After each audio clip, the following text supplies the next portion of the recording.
கன்னி ராசினியர்களுக்கு இந்த 2026 பிப்ரவரி மாதம் எப்படி எல்லாம் இருக்க போது என்னவெல்லாம் என்ன பண்ண போகுது, என்ன பண்ணா என்ன?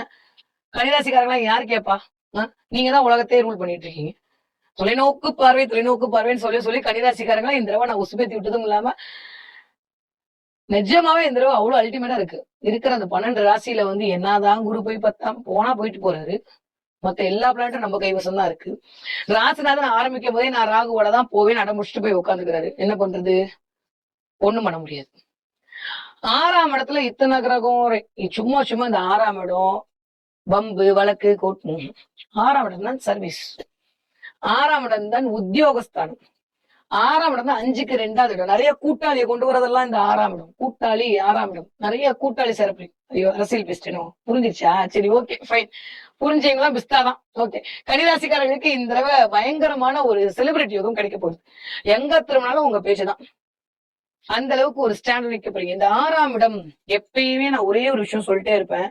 3, 6, 10, 11 ராகு இருந்தால் அது ராஜயோகத்தை தான் தரும். என்ன வேணா சொல்லிட்டு போட்டு.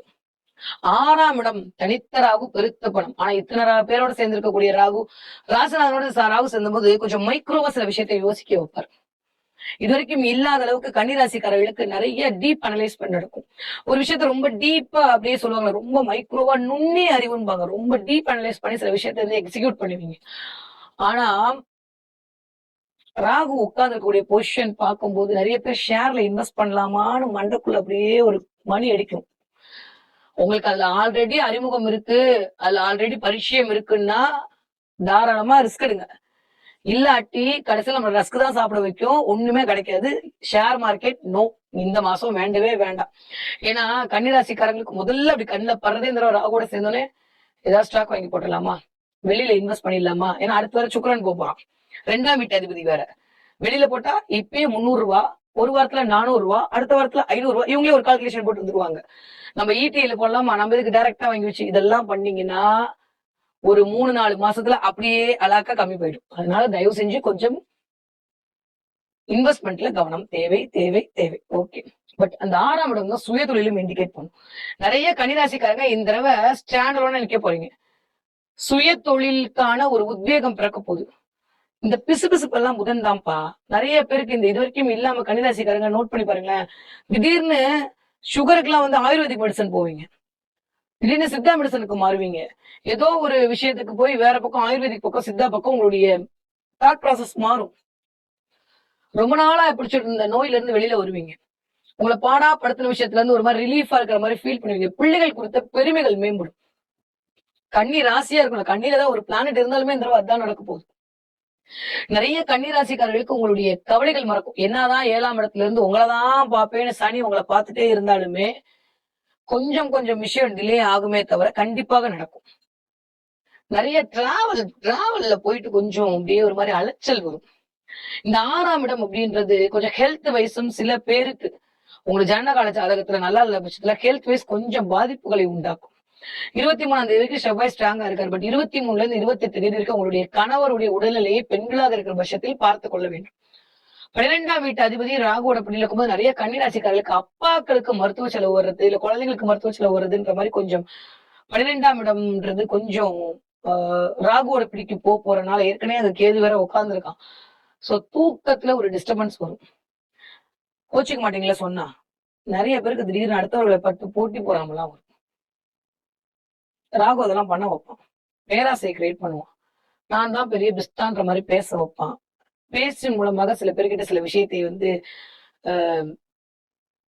கொஞ்சம் வீட்டுக்குள்ள சலசல போறதுக்கான வாய்ப்புகள் இருக்கு. சோ பேச்சுல கொஞ்சம் கவனமா இருக்கும். 2ஆம் வீட்டு அதிபதி ராகுவோட சேர்ந்திருக்கும் போது கொஞ்சம் பணக்கார மாதிரி திமுறா பேசுறதுக்கான வாய்ப்பெல்லாம் வரும். அப்புறம் அது தேவையில்லாத ஏதோ ஒரு பிரச்சனையை கிரியேட் பண்ணி கொடுக்கும். நிறைய வீட்டுக்காக சில செலவுகள் மேற்கொள்வீர்கள். வீட்டுக்கு திடீர்னு ஆடம்பர பொருள் வாங்கி மகிழ்வீர்கள். சோஃபா இல்லாட்டி சோஃபா வாங்குறது, டிவி இல்லாட்டி டிவி, ஏதோ ஒண்ணு வீட்டுக்காக ஒரு ஆடம்பர பொருள் வாங்கி வைக்கிறதுக்கான வாய்ப்புகள் எல்லாம் இந்த தடவை வந்து கன்னிராசிக்காரர்களுக்கு மலர காத்திருக்கிறது. அதன் மூலமாக ஒரு சின்ன சின்ன செலவுகள் வந்து எட்டி பார்க்கலாம். ஓகே. நிறைய பேருக்கு செல்வாக்கு அதிகரிப்பு. 2ஆம் வீட்டு அதிபதி வந்து உச்சத்தை நோக்கி போறாரா, நீங்க சொல்ற சொல் மந்திர சொல்லா இருக்கும். கன்னிராசிக்காரங்களுக்கு சூப்பரா இருக்கு. நான் தான் இது வரைக்கும் பாத்தீங்கன்னா இந்த ஒரு 5 ராசி அப்படி ஒரு மாதிரி பீதியாவே பேசியிருக்கேன். ஆனா கன்னிராசில இருந்து எல்லாருக்குமே நல்லா இருக்கு. ரொம்ப ரொம்ப நல்லா இருக்கு. நீங்க சரியா முறையா பயன்படுத்திக்காம அப்புறம் என்ன கீழே கமெண்ட்ல கழுவி ஊத்தி பிரயோஜனமே கிடையாது. நான்லாம் நோ, எனக்குலாம் அதுக்கு சம்மந்தமே இல்லைன்னு சொல்லிடுவேன். இப்பயே எழுதி கொடுத்துருவேன். அதனால கன்னிராசிக்காரங்களுக்கு டைம் நல்லா இருக்கு. நீங்க முறையா பயன்படுத்தினீங்கன்னா நீங்க தான் ஜெயிக்க போறீங்க. ரொம்ப நாளுக்கு அப்புறம் ஸ்டாண்டர்டா நிக்க போறீங்க. இதுக்குதான் வேணும்னு கேட்டதெல்லாம் இந்தான்னு கிடைக்க போகுது. ஜூன் மாசத்துக்கு அப்புறம் 11ஆம் இடத்துல போய் அப்படியே குரு அமரும் போது வாவ் ஃபென்டாஸ்டிக். நான் ஏற்கனவே சொன்ன மாதிரி இந்த தடவை கடகம், கன்னி, விருச்சகம் மட்டும் தான் இந்த வருஷம் ஹாப்பி நியூ இயர். வேற யாருக்கும் இல்ல. அதுல முதல்ல எனக்கு வரிசையில இருக்கிறதே நீங்க தான். வேற லெவல் டிரான்ஸ்பர்மேஷன் கிடைக்க போகுது கன்னிராசிக்காரர்களுக்கு. கவனமா இருக்கணும். அடி எடுத்து வைக்கிறதுல கவனமா இருக்கணும். நீங்க சொல்ற விஷயம் எல்லாம் நல்லதாக நடக்கும். ஆனா பினான்சியலா நிறைய யோசிச்சுக்கிட்டே இருப்பீங்க இந்த தடவை. திடீர்னு இருக்கிற வேலையை விட்டுட்டு பேசாம உட்காந்துடலாமான்னு தோணும். அதனால அதுல மட்டும் கவனமா இருந்துக்கிட்டா போதும். ஓகே, படிக்கிற கன்னிராசிக்கார குழந்தைங்க எப்படி இருப்பீங்க? சூப்பரா படிப்பீங்க. நிறைய கன்னிராசிக்கார குழந்தைங்க இந்த தடவை நிறைய புதுசு புதுசா சயின்ஸ் ப்ராஜெக்ட் பண்ணுவீங்க. புதுசு புதுசா எலக்ட்ரிக் ஐட்டத்தை வந்து வாங்கணும்னு சொல்லி அடம்பிடிப்பீங்க. திடீர்னு படிக்கிற பிள்ளைங்களுக்கு எனக்கு போனை மாத்தணும், போனை வந்து பிரச்சனை ஆயிடுச்சு, இல்ல ஏர்பட்ஸ் வாங்கணும், ஏதோ ஒண்ணு எலக்ட்ரிக் ஐட்டத்தோட படிக்கிற குழந்தைங்க கனெக்ட் ஆகும். கன்னிராசிக்கார குழந்தைகளாக இருந்தாலும் சரி, கன்னிராசிக்காரர்களுடைய குழந்தைகளாக இருந்தாலும் சரி, சில செலவுகள் படிப்பிற்காக நீங்கள் செய்ய வேண்டிய சூழல் உருவாகும். திடீர்னு பிள்ளைய ஸ்கூல் மாத்த வேண்டியிருக்கும். பிள்ளை ஸ்கூல் மாத்ததுக்கு அதுக்கு ஃபீஸ் கட்ட வேண்டியிருக்கும். இந்த மாதிரி ஏதோ ஒண்ணு எதிர்பார்க்காத அளவு நிகழ்வுகள் எல்லாம் இந்த நடக்கும். ஓகே, 20 வயதுல இருந்து 40 வயது இருக்கக்கூடிய கன்னிராசிக்காரர்களுக்கு காரிய வெற்றி கிடைக்கும். காதல் கைகூடும். வீட்டுல திருமண பேச்சு நடக்கும். திடீர்னு வந்து திருமணம் செய்யலாம் அப்படின்ற மாதிரியான ஒரு சினாரியோ உருவாகும்.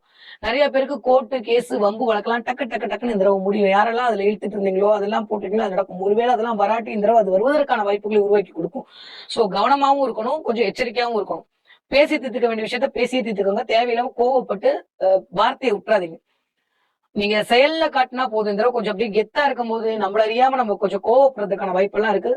இந்த 12ஆம் வீட்டு அதிபதி போயிட்டு உட்கார்ந்து இருக்கக்கூடிய ராகுத்தன்மை கொஞ்சம் நல்லா இல்ல. கவனமாக இருக்கணும். கோபத்தை கண்ட்ரோல் பண்ணணும். ஓகே, 60 வயது தாண்டிய கன்னிராசிக்காரர்களுக்கு இந்த தடவை காரிய வெற்றி கிடைக்கும். 60 வயசுல என்ன மேடம் காரிய வெற்றினா இதுதான் வெற்றி. இது வரைக்கும் பால் பாயிட்டு வாங்க சொன்னா வாங்க சொல்ல மாட்டாங்க. அதுவே பெரிய வெற்றி இல்லையா? நல்லா ஜாலியா உட்காந்துக்கலாம். நிறைய பேர் டிராவல் பண்ணுவீங்க. கஷேத்திரங்கள் போறதுக்கான வாய்ப்புகள் உருவாகும். திடீர்னு எங்கேயாவது கோயிலுக்கு போலாமா, திடீர்னு வந்து நம்ம சாய்பாபா கோயில் போவோமா, மந்திராலயம் போவோமான்ற மாதிரி இந்த தடவை கொஞ்சம் அப்படியே 12ஆம் வீடு இல்லையா? சோ அந்த பயணத்தை நோக்கிய ஒரு தனம் இந்த தடவை கன்னிராசிக்காரர்கள் கண்ணில் படும். நிறைய பேர் இந்த தடவை சாய்பாபா பார்ப்பீங்களோ? பாத்தீங்கன்னா கமெண்ட்ல சொல்லுங்க. நிறைய பேர் சாய்பாபா பாக்குறது, சாய்பாபா கோயில் போறது, நம்ம வீட்டுல இருந்தா நம்ம வீட்டுக்குனே அந்த வண்டியை தள்ளிட்டு வந்து சாய்பாபா மூஞ்சியை காட்டிட்டு ஐ அப்படின்ட்டு கூப்பிட்டு போறது, இதெல்லாம் இந்த தடவை கன்னிராசிக்காரர்கள் கண்ணில் படும். இதெல்லாம் நடக்கும். ஓகே, கன்னிராசிக்காரர்கள் இந்த தடவை என்ன தெய்வத்தை வழிபாடு செய்ய வேண்டும் அப்படின்னா, கால பைரவருடைய வழிபாடு ஒரு மிகப்பெரிய ஏற்றத்தை மாற்றத்தை கொடுக்கும். 6ஆம் இடத்துல இத்தனை கிரகங்கள் ராகுவோட பிடியில இருக்கும்போது காலம் சரியாக இருக்கிற பட்சத்தில் உங்களுக்கான எல்லா நிகழ்வும் நடக்கும். அதே மாதிரி சொர்ண ஆகர்ஷண பைரவர் வழிபாடு மிகப்பெரிய ராஜயோகத்தை இந்த தடவை கன்னிராசிக்காரர்களுக்கு வேலையின் மூலமாக ஒரு திடீர் ப்ரமோஷன், திடீர் அதிர்ஷ்டம், ஒரு திடீர் பெயர் கிடைக்கிறது, புகழ் கிடைக்கிறது. எப்பயுமே ராகு நெகட்டிவ் கிடையாதுங்க. ராகுவோட சேர்ந்த பிளானட்டுடைய தன்மையை ராகு பெரிதுபடுத்தி காட்டுவார் அப்படின்ற அமைப்புல ராசிநாதனும் சேர்ந்திருக்கும் போது ராகு அதை பெரிதுபடுத்தி காட்டுவார். சோ உங்களுக்கான மதிப்பு, மரியாதை எல்லாம் உயரக்கூடிய காலகட்டம், வேலை பார்க்குற இடத்துல உங்களுக்கான அங்கீகாரம் கிடைக்கிறதுக்கான காலகட்டம் எல்லாமே சூப்பரா இருக்கு. கன்னிராசிக்காரர்களை பொறுத்த வரைக்கும் இந்த மாதிரி என்ன பாப்பீங்கன்னா, பார்க்க மாட்டீங்க, கேட்பீங்க. நிறைய கிளிச்சத்தம் கேட்பீங்க, நிறைய கிளி பாப்பீங்க, பட்சிகளோடு கனெக்ட் ஆவீங்க. திடீர்னு மேல வானத்துல போட்ட கருடன் சுற்றுற மாதிரியான விஷயங்கள்லாம் கனெக்ட் ஆகும். எப்பயும் அளவு கன்னிராசிக்காரங்க அப்படியே செடி எல்லாம் வாங்கிட்டு வந்து வீட்டுல வைப்பீங்க. அதுவும் செம்பருத்தி வாங்கணும்ன்ற ஆசை இருக்கும். மணி பிளான்ட் போடணும் ஆசை. இந்த கொடியோடு படர்தல் எல்லாம் ராகு புதன் காம்பினேஷன். வெத்தலை போடணும்னு தோணும் சில பேருக்கு. வெத்தலை கொடி வைப்பீர்கள், மணி பிளான்ட் வைப்பீங்க, செடியை வாங்கிட்டு வந்து வைப்பீங்க. இந்த தடவை அதன் மூலமாக ஒரு சந்தோஷம் வரும். வீட்டை கிளீன் பண்ணுவீங்க. சோ கன்னிராசிக்காரங்க நிறைய கிளி பார்ப்பீங்க, இல்ல ஏதாவது ஒரு நர்சரி கார்டன் ஐட்டம் வாங்கிட்டு வந்து வீட்டுல வைப்பீங்க. இதெல்லாம் வச்சீங்க அப்படின்னா இந்த தடவை கிளி பார்க்கும்போது நீ என்ன நினைக்கிறியோ அதை அப்படியே நான் செஞ்சு தரக்கூடிய தன்மையில் தான் உங்க கூடயே இருக்கேன் அப்படின்னு சொல்லக்கூடிய சமிக்கையாக பிரபஞ்சம் அந்த கிளி பார்த்தலை உங்கள் கண்ணில் காமிக்கும்.